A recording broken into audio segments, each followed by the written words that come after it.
Perkenalkan, saya Andin Syafitri Nur Tawakal dari Fakultas Kedokteran Universitas Halu Oleo. Sekarang saya akan membahas tentang moluska yang ada di lautan. Nah, apa itu moluska? Moluska adalah hewan yang sifatnya tripoblastik slomata dan invertebrata yang bertubuh lunak dan multiselular. Nah, istilah dari moluska tersebut berasal dari bahasa Yunani, yaitu kata molluscus yang berarti lunak. Moluska termasuk dalam hewan yang lunak, baik yang dengan cangkang maupun tanpa cangkang. Nah, moluska ini merupakan filum terbesar kedua dari kerajaan binatang atau animalia sesudah filum dari Arthropoda. Nah, peranan dari moluska ini sangat bermanfaat bagi kehidupan dari manusia. Banyak jenis moluska dipakai dalam berbagai hal, seperti sebagai bahan makanan, seperti cumi-cumi, sotong atau kerang, sebagai perhiasan seperti kerang dan tiram, dan serbuk cangkang kerang laut berpotensi sebagai obat mah. Nah, struktur tubuh dari moluska ini terdapat 3 struktur utama, di mana yang pertama ada kaki, yang kedua ada massa visceral, yaitu bagian tubuh yang lunak, yang dimana terdapat organ-organ tubuh dari moluska sendiri. Kemudian ada mantel, ini merupakan bagian yang menyelubungi dan melindungi dari massa visceral. Nah, yang saya akan bahas kali ini yaitu mengenai Limnoperna fortunei atau biasa disebut dengan golden mussel. Ini merupakan Mytillidae bifaunal yang dapat tumbuh dengan panjang sekitar 45 mm, tapi pada umumnya berukuran 20 sampai 30 mm. Nah, warna umum dari Limnoperna fortunei ini itu biasanya coklat keemasan, di mana mantel menyatu di sisi dorsal dan shell melekat ke substrat dengan benang bisal. Nah, untuk habitatnya sendiri, ia merupakan spesies air tawar yang mampu mentolerir salinitas sampai 3 ppt. Nah, ia juga mendiami daerah beriklim sedang dan subtropis. Untuk wilayah endemiknya sendiri, yaitu ada Cina dan Asia Tenggara. Sedangkan untuk wilayah penyebarannya, yaitu ada Hong Kong, Jepang, Taiwan, dan Amerika. Di mana spesies ini juga ditemukan di semua sungai besar di Cekungan Plata atau Argentina. Nah, kerang ini juga telah ditemukan di Uruguay, Bolivia, dan Brasil. Nah, ada juga beberapa bentuk dampak dari adanya Limnoperna fortunei ini. Jenis ini sangat cepat berkembang biak dan mendominasi wilayah bentuk dasar perairan, sehingga mengakibatkan perubahan substrat yang ada pada dasar perairan. Limnoperna fortunei ini juga dapat mengakibatkan perubahan jenis makanan seperti fitoplankton dan zooplankton yang ada, dan juga menyebabkan kematian pada ikan akibat kekurangan pasokan oksigen akibat jumlah dari kerang tersebut yang sangat tidak terkendali atau banyak. Nah, itu dia penjelasan dari saya mengenai moluska yang ada di lautan. Sekian dan terima kasih.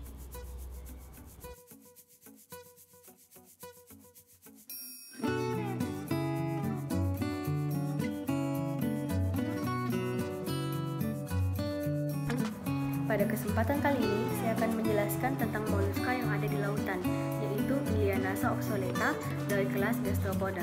Tetapi, sebelumnya saya akan menjelaskan moluska secara umum terlebih dahulu. Moluska adalah kelompok hewan yang sifatnya tripoblastik slomata dan invertebrata yang bertubuh lunak dan multiseluler, baik yang bercangkang maupun tidak bercangkang. Moluska merupakan hewan hermaprodit, yakni mempunyai alat kelamin jantan dan betina dalam satu individu.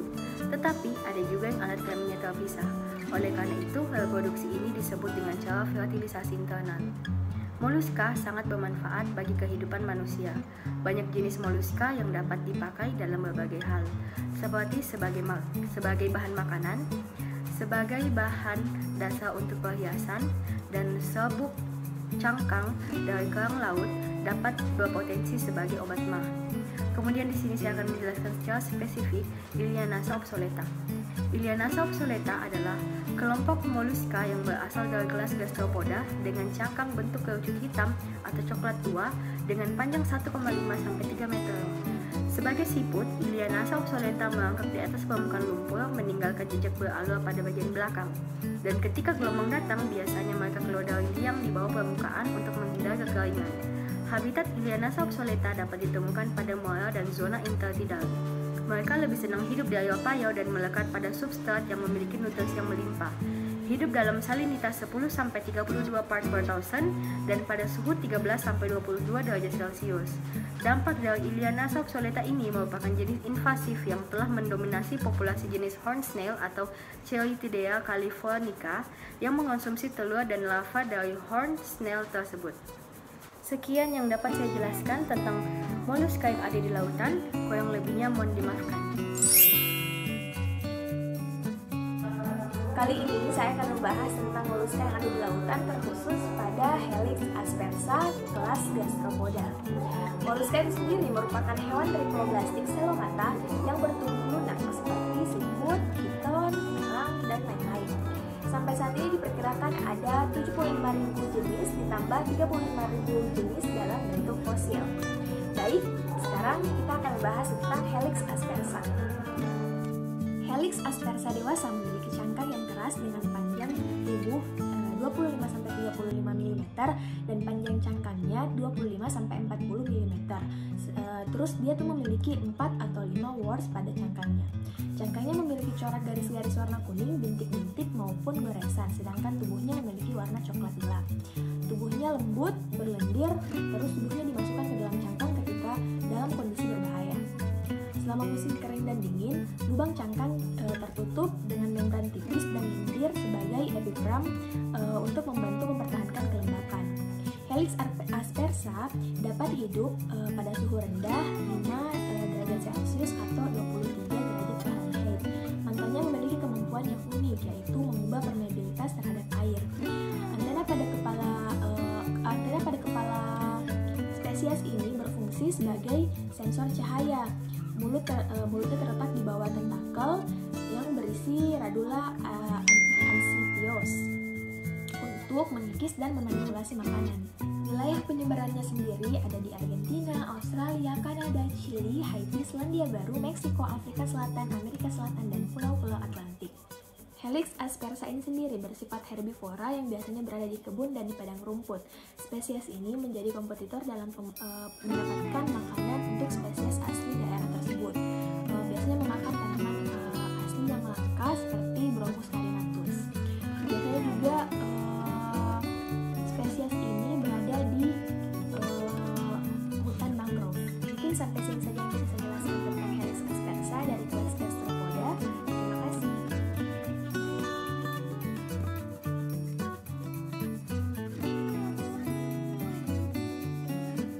Assalamualaikum warahmatullahi wabarakatuh. Halo, perkenalkan, nama saya Anasa Daulhak dari Fakultas Kedokteran Universitas Halu Oleo dengan stambuk K1A1 19082. Pada video kali ini saya akan membahas tentang moluska yang ada di lautan. Namun sebelum kita melangkah lebih jauh, ada baiknya saya menjelaskan dulu apa sih moluska itu. Moluska, filum moluska yang berasal dari bahasa Latin molluscus yang berarti lunak, merupakan hewan triploblastik selomata yang bertubuh lunak, ke dalamnya termasuk semua hewan lunak dengan maupun tanpa cangkang, seperti berbagai jenis siput, kiton, kerang-kerangan, serta cumi-cumi dan kerabatnya. Moluska merupakan filum terbesar kedua dalam kerajaan binatang setelah filum Arthropoda. Saat ini diperkirakan ada 75.000 jenis ditambah 35.000 jenis dalam bentuk fosil. Moluska hidup di laut, air tawar, payau, dan darat, dari palung benua di laut sampai pegunungan yang tinggi, bahkan mudah saja ditemukan di sekitar rumah kita. Moluska dipelajari dalam cabang zoologi yang disebut malakologi.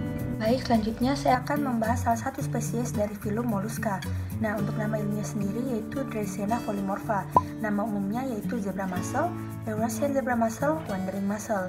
Untuk taksonominya, kingdomnya itu Animalia, filumnya Mollusca, kelas Bivalvia, ordo Phaneroida, untuk familinya itu Dreissenidae, untuk genusnya Dreissena dan spesiesnya yaitu Dreissena polymorpha. Adapun untuk deskripsi umum, cangkang Dreissena polymorpha berbentuk segitiga dengan tinggi 40-60% dari panjang tubuh dengan bagian ujung cangkang berbentuk lancip yang menunjukkan umbo. Ukuran tubuh dapat mencapai 5 cm dan jarang melebihi ukuran 4 cm. Bagian cangkang berwarna gelap dengan galur berwarna lebih terang. Corak cangkang berbeda-beda pula, diantaranya polos, coklat muda dengan tekstur halus, tekstur kasar, dan berbentuk garis zigzag. Jenis kerang ini menempel pada permukaan yang keras dengan benang bisal yang disekresikan dari kelenjar bisal pada kaki. Adapun untuk habitat, Trisina polymorpha berada pada danau, sungai, dan muara. Kerang ini mampu mentolerir suhu minus 20 derajat sampai dengan 40 derajat Celcius. Pertumbuhan optimal pada suhu 18 sampai 20 derajat Celcius dengan salinitas 7%. Mereka sangat sensitif terhadap fluktuasi salinitas yang cepat. Mereka mampu mentolerir kandungan oksigen perairan yang rendah selama beberapa hari. Baik, sekian penjelasan singkat dari saya mengenai spesies Trisina polymorpha dari filum Mollusca.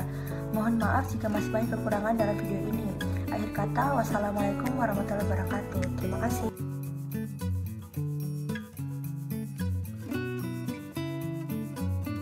Assalamualaikum warahmatullahi wabarakatuh. Perkenalkan, nama saya Ardina Febrianti dengan NIM K1A1198083 akan menjelaskan tentang moluska yang ada di lautan. Moluska ini merupakan kelompok hewan yang memiliki sifat tripoblastik slomata serta juga invertebrata yang bertubuh lunak dan juga multiseluler. Kata moluska ini berasal dari bahasa Yunani dari kata molluscus yang artinya ialah lunak. Moluska ini termaksud ke dalam salah satu hewan yang lunak, baik itu dengan cangkang atau juga tanpa cangkang, seperti dari berbagai jenis kerang-kerangan, siput, kiton, cumi-cumi, serta juga kerabatnya. Jadi yang akan saya jelaskan ini tentang Mollusca Ostrea edulis.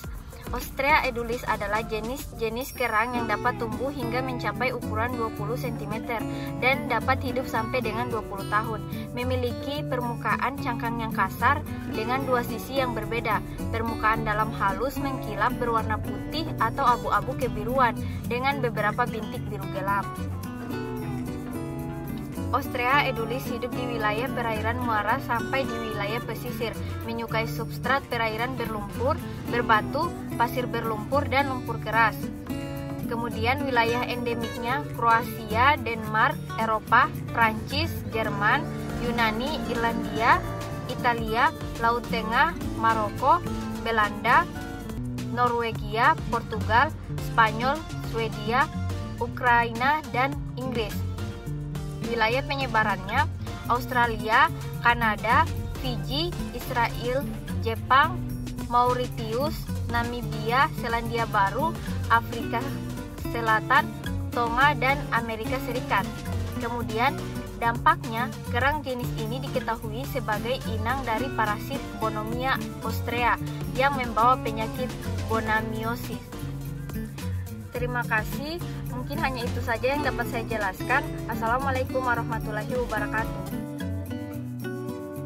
Assalamualaikum warahmatullahi wabarakatuh. Perkenalkan, nama saya Aulia Kusumawati dengan NIM K1A1198084. Kali ini saya akan menjelaskan tentang moluska. Moluska dalam bahasa Yunani itu artinya lembek. Kalau untuk definisinya, moluska merupakan kelompok hewan yang bersifat tripoblastik slomata dan invertebrata, lembek, dan multiseluler. Untuk contoh-contoh dari moluska sendiri itu, yang pertama ada cumi-cumi, terus kerang-kerangan, dan sebagainya. Ciri-ciri dari moluska, yang pertama itu mempunyai ukuran dan tubuh yang bervariasi. Yang kedua, mempunyai lunak dan tidak beruas-ruas. Yang ketiga, merupakan tripoblastik slomata. Yang keempat, merupakan hewan invertebrata. Yang kelima, hidup di air dan di darat. Yang keenam, mempunyai cincin syaraf yang merupakan sistem syaraf. Yang ketujuh, organ ekskresi merupakan nefrida. Dan yang kedelapan, mempunyai radula atau lidah bergigi.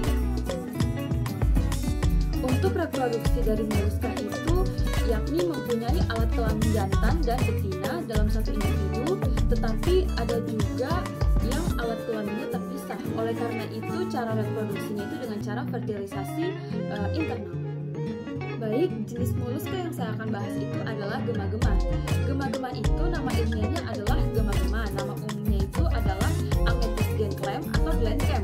Terus selanjutnya saya akan jelaskan tentang taksonomi. Kita mulai dari kingdom. Kingdomnya itu adalah Animalia, filumnya itu adalah Mollusca, kelasnya adalah Bivalvia, dan ordonya adalah Phenolidae. Familinya itu adalah Phenolidae, genusnya adalah gema, dan spesiesnya adalah gema-gema. Deskripsi umum dari gema-gema, yaitu ukurannya kecil dengan panjang 5 mm. Warna cangkangnya itu beragam, diantaranya berwarna putih kemerahan, ungu kemerahan, atau magenta, ungu mengkilat, dan permukaannya itu halus dan licin dengan pertumbuhan garis halus. Habitat gema-gema berada di muara teluk dan tumbuh di pesisir intertidal dan subtidal. Spesies ini berada di pasir berlumpur dan mampu bertahan pada salinitas 13-28%. Jenis kerang ini merupakan bagian dari komunitas bentik yang dapat menjadi filter terhadap suspensi yang ada. Pola migrasi dari kerang ini adalah migrasi yang pasif. Biasanya mereka bermigrasi ke daerah yang mempunyai densitas yang rendah. Gema-gema disebut juga dengan nama kerang permata yang telah berkembang dengan pesat penyebarannya, mengalahkan populasi kerang asli seperti Nutricola tantila dan Nutricola confusa. Namun dengan adanya kepiting hijau Eropa yaitu Carcinus maenas yang merupakan spesies yang sangat invasif, menjadi predator bagi kerang asli dan telah mengurangi populasi kerang asli daerah tersebut. Biomasa dari fitoplankton telah mulai berkurang dengan kehadiran kerang permata ini dan mampu mengubah kondisi lingkungan.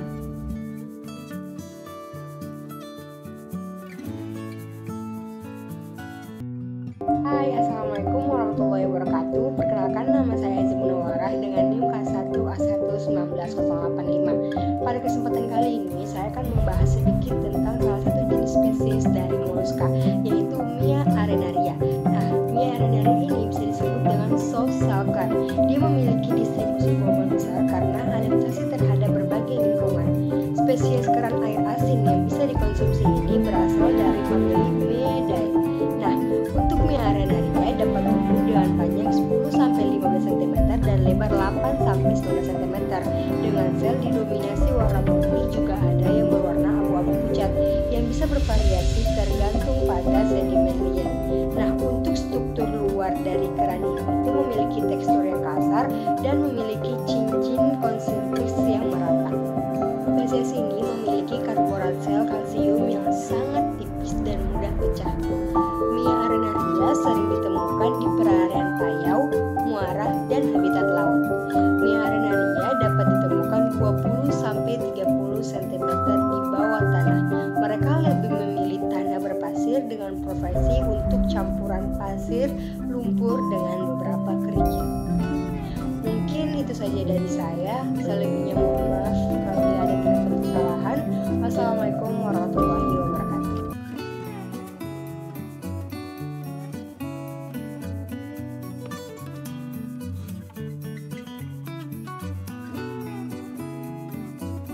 Assalamualaikum warahmatullahi wabarakatuh. Perkenalkan, nama saya Dia Mutiara Melinda, NIM K1A1190886. Jadi pertama-tama di sini saya akan menjelaskan moluska secara umum. Nah, apa sih itu moluska? Moluska merupakan kelompok hewan yang bersifat tripoblastik, slomata, dan intervertebra yang bertubuh lunak dan multiseluler. Nah, moluska juga termasuk dalam hewan lunak baik yang bercangkang maupun yang tanpa cangkang. Nah, kemudian reproduksi dari moluska merupakan hewan hermaprodit, yakni mempunyai alat kelamin jantan dan betina dalam satu individu atau berumah satu, dan ada juga yang jenis kelaminnya terpisah disebut dengan berumah dua. Nah, oleh karena itu cara reproduksi dari moluska itu dengan cara fertilisasi internal. Selanjutnya saya akan menjelaskan salah satu jenis dari moluska. Deskripsi umum, spesies ini memiliki cangkang berwarna coklat kekuningan sampai dengan hitam. Mereka biasanya memiliki panjang kurang dari 25 mm, tetapi panjangnya dapat tumbuh mencapai 50 mm sampai dengan 65 mm. Untuk habitatnya, Corbicula fluminea ditemukan di danau-danau dan sungai dengan substrat lumpur, pasir, dan kerikil. Mereka masih dapat hidup dengan kondisi salinitas sampai dengan 13% untuk waktu yang singkat dan kisaran temperatur antara 2-30 derajat Celcius. Spesies ini biasanya ditemukan pada aliran air karena membutuhkan kadar oksigen terlarut yang cukup tinggi. Dampak Corbicula fluminea dapat menyebabkan kerusakan pada pipa yang digunakan untuk listrik, air, maupun industri lainnya. Banyak kerang asli yang jumlahnya menurun akibat habitat berkompetisi dalam mendapatkan makanan dan tempat hidup. Spesies ini membutuhkan oksigen dengan kadar oksigen yang baik dan lebih menyukai daerah dengan pasir yang bersih, lumpur, dan substrat pasir kasar. Sekian yang dapat saya sampaikan. Terima kasih.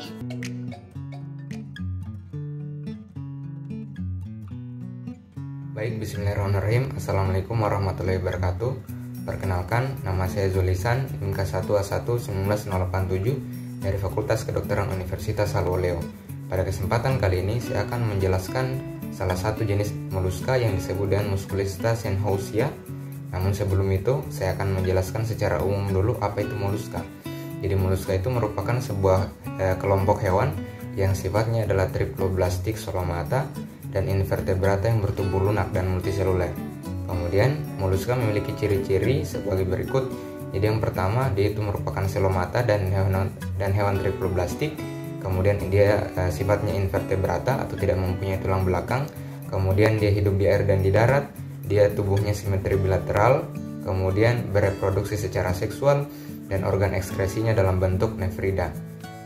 Selain itu, moluska juga memiliki beberapa manfaat dalam kehidupan kita sehari-hari. Jadi yang pertama, sebagai bahan makanan, contohnya seperti cumi-cumi, sotong maupun kerang. Kemudian yang kedua, dia sebagai perhiasan, contohnya seperti kerang dan tiram. Lalu manfaat selanjutnya adalah dia bisa digunakan sebagai serbuk cangkang kerang laut yang berpotensi sebagai obat mah. Selanjutnya saya akan menjelaskan mengenai Musculista senhousia. Jadi Musculista senhousia ini memiliki nama ilmiah yaitu Musculista senhousia. Nama umumnya ada Asian dead mussel, Asian mussel, dan Cuco mussel. Kemudian dari taksonominya, kingdomnya adalah Animalia, kemudian filumnya Mollusca, kemudian kelasnya adalah Bivalvia, lalu ordonya adalah Mytolidia, kemudian familinya adalah Mytilidae, kemudian genusnya Musculista, dan spesiesnya adalah Musculista senhousia. Nah, selanjutnya saya akan mendeskripsikan secara umum apa itu Musculista senhousia. Jadi, Musculista senhousia ini merupakan kerang mitilid yang asli dari Asia Timur yang dapat tumbuh dengan cepat dan mampu beradaptasi terhadap perubahan habitat yang ditandai melalui pembangunan tikar bisal pada permukaan sedimen lunak. Nah, Musculista senhousia ini adalah kerang kecil dengan panjang maksimum sekitar 30 mm, namun pada umumnya mempunyai panjang sekitar 10-25 mm dan lebar sampai 12 mm. Dia memiliki kulit yang tipis dan halus, kemudian berwarna hijau zaitun dengan bagian dalam berwarna coklat dengan garis-garis radial gelap atau tanda zigzag. Kemudian untuk habitatnya, Musculista senhousia ini dia merupakan spesies oportunistik yang dapat ditemukan dari intertidal sampai habitat subtidal dengan kedalaman 20 meter dan substrat lunak atau keras. Kemudian mereka ini lebih suka hidup berkelompok pada substrat yang lembut dan mampu menjadi fouling pada tiang dermaga dan struktur buatan manusia. Nah, Musculista senhousia ini adalah spesies yang sangat adaptif dan mampu mentolerir salinitas yang rendah pada air laut. Kemudian untuk wilayah endemik sendiri, Musculista senhousia ini penyebarannya ada pada Federasi Rusia, ada pada Republik Demokratik Rakyat Korea, kemudian ada pada Jepang, Cina, dan Singapura. Nah, selanjutnya saya akan menjelaskan efek dari adanya Musculista senhousia ini terhadap ekosistem sekitar. Jadi, kerang ini dia mendominasi wilayah suatu perairan dan berpotensi untuk menghilangkan spesies dari kerang asli. Nah, dia berkembang biak dengan sangat cepat dan hidup di dasar perairan dengan membentuk suatu rantai atau lingkaran yang sangat padat. Nah, kerang ini dia bisa menyebabkan berubahnya ekosistem alami, terutama untuk kerang-kerang lain yang ada di perairan tersebut. Kerang ini juga dia berpotensi memberikan dampak racun berupa sulfida akibat akumulasi dan sisa dari metabolismenya. Selain merugikan terhadap kerang lain yang ada, kerang Musculista senhousia ini juga dia merugikan pertumbuhan dari ganggang laut yang mendiami wilayah di sekitarnya.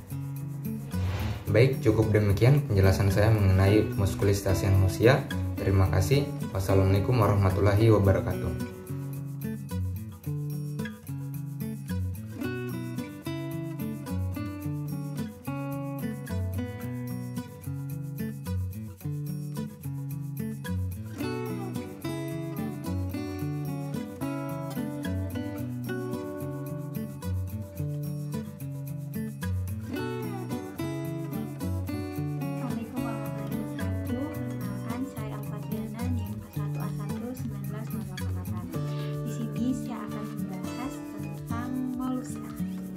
Moluska merupakan hewan triploblastik, selomata, dan intervertebrata yang bertubuh lunak dan multiselular. Sebagian anggotanya dilindungi dengan cangkang dari zat kapur dan sebagian lainnya tanpa cangkang. Klasifikasi dari moluska sendiri ada Pelecypoda atau bivalvia, Gastropoda, Cephalopoda, dan masih banyak yang lain. Pada kesempatan kali ini, saya akan membahas tentang cephalopoda. Contoh salah satunya adalah cumi-cumi. Cumi-cumi merupakan salah satu jenis cephalopoda bertubuh lunak dan memiliki cangkang yang terbuat dari sel kapur. Cumi-cumi memiliki kepala dan kaki yang dapat dibedakan dengan jelas. Organ mata terdapat di bagian kepala dengan ukuran yang besar, dan tentakelnya dilengkapi dengan alat penghisap yang berfungsi sebagai kemudi ketika berenang. Sistem pergerakannya menggunakan sifon yang mengatur sirkulasi air untuk dilewatkan ke insang. Sifon akan menyemprotkan air keluar dengan cepat sehingga akan memberikan daya dorong.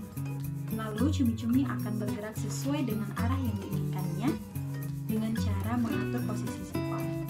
Cumi-cumi melakukan reproduksi dengan kopulasi, di mana pada individu jantan terdapat modifikasi lengan yang disebut hectocotylos, yang berfungsi untuk menyuntikkan sperma ke dalam mantel individu betina.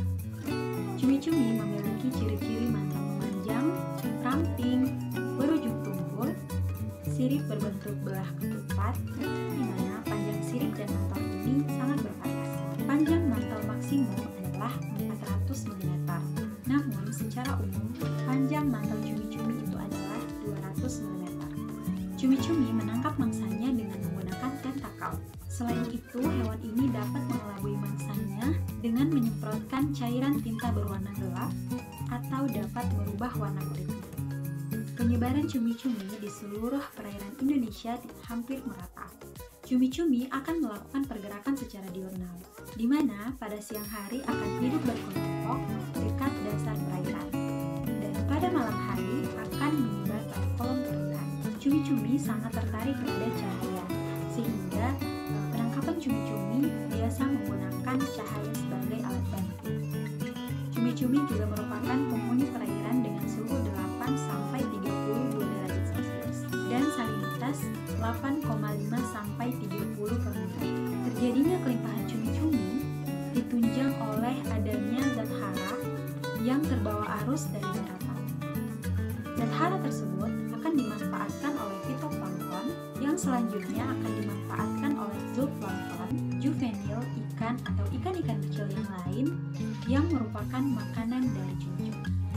Menurut data FAO, dalam Rudolf tahun 2005, menyatakan bahwa jumlah moluska yang ditangkap untuk kepentingan komoditas komersial pada tahun 2002 sebanyak 3.173.272 ton, dan 75,8% dari jumlah tersebut adalah cumi-cumi yang dimakan. Meningkatnya komoditas komersial cumi-cumi disebabkan oleh kandungan gizi dari cumi-cumi tersebut yang sangat baik untuk manusia, yaitu mengandung protein yang cukup tinggi. Di samping itu, cumi-cumi juga mengandung beberapa mineral penting seperti natrium, kalium, fosfor, kalsium, magnesium, dan selenium. Fosfor dan kalsium berguna untuk pertumbuhan kerangka tulang manusia, sehingga penting untuk pertumbuhan anak-anak dan mencegah osteoporosis di masa tua. Selain kaya akan protein, cumi-cumi juga merupakan sumber vitamin yang baik, seperti vitamin B1, B2, B12, niacin, asam folat, serta vitamin larut lemak A, D, E, dan K. Baik, mungkin itu saja yang bisa saya sampaikan